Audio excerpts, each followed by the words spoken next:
हाल ही में world intellectual property organization WIPO, Cornell University और इनसीड बिजनेस स्कूल ने ग्लोबल इनोवेशन इंडेक्स 2020 जारी किया। इसके अनुसार भारत पहली बार टॉप 50 में जगह बनाने में कामयाब रहा। भारत इस सूची में 48वें स्थान पर है। टॉप पर 66.08 स्कोर के साथ स्विट्जरलैंड है, जबकि स्वीडन 62.47 दूसरे पर, अमेरिका 60.56 तीसरे और ब्रिटेन 59.78 चौथे स्थान पर है। इनोवेशन इंडेक्स तय होता है इनपुट और आउटपुट के आधार पर। इनपुट का मतलब है कोई देश रिसर्च एंड डेवलपमेंट के लिए उससे जुड़े संसाधनों, मैन पावर और इंफ्रास्ट्रक्चर पर कितना खर्च कर रहा। वहीं आउटपुट यानी उससे उस देश को इनोवेशन के तौर पर क्या नया मिल रहा है और कितने प्रोजेक्ट पेटेंट हो रहे हैं। अब पेटेंट होने का तरीका देख लीजिए। ऑर्गेनाइजेशन फॉर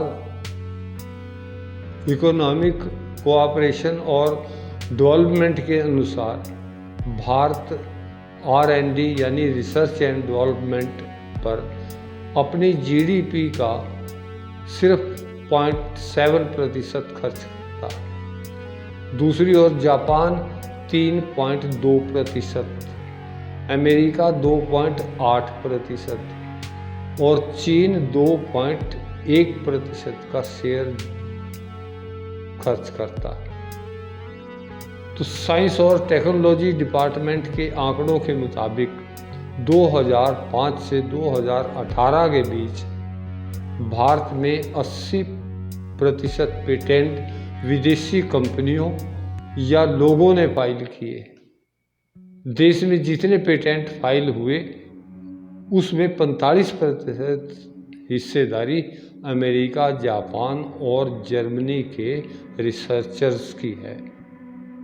बाकी पड़ोस में हमारी स्थिति फिर भी बेहतर है।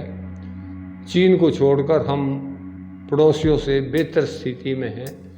ग्लोबल इनोवेशन इंडेक्स में चीन 11वें नंबर पर है। चीन से हमारे 18.25 अंक कम हैं और इसकी वजह से रैंकिंग में 37 पायदान पीछे हैं।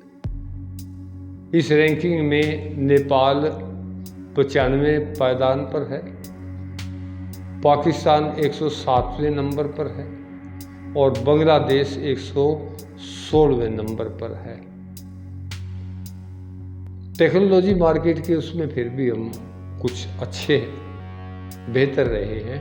अलग अलग सेक्टर में रैंकिंग देखें तो टेक्नोलॉजी और मार्केट में भारत की रैंकिंग 27वीं और 31वीं बढ़ती है। दोनों ही क्षेत्रों में भारत में R&D हो रही है, रिसर्च एंड डेवलपमेंट हो रही है, लेकिन इंस्टीट्यूशन जैसे महत्वपूर्ण सेक्टर में हम 61वें नंबर पर है। इसमें ही यूनिवर्सिटी, कॉलेजेस और संस्थानों में रिसर्च के लिए बहुत कम खर्च कर रहा है। ह्यूमन कैपिटल और रिसर्च में हम 60वें नंबर पर हैं।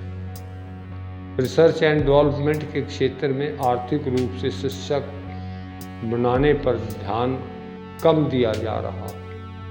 इंफ्रास्ट्रक्चर में हमारी हालत और भी खराब है और रैंकिंग में 75वें स्थान पर है। क्रिएटिव आउटपुट और बिजनेस के क्षेत्र में भी हम 55वें और 64वें नंबर पर हैं और फिर हम विश्व गुरु बनने का टारगेट अभी हमारे से बहुत दूर लगता है। बहुत बहुत शुक्रिया जी, बहुत बहुत धन्यवाद।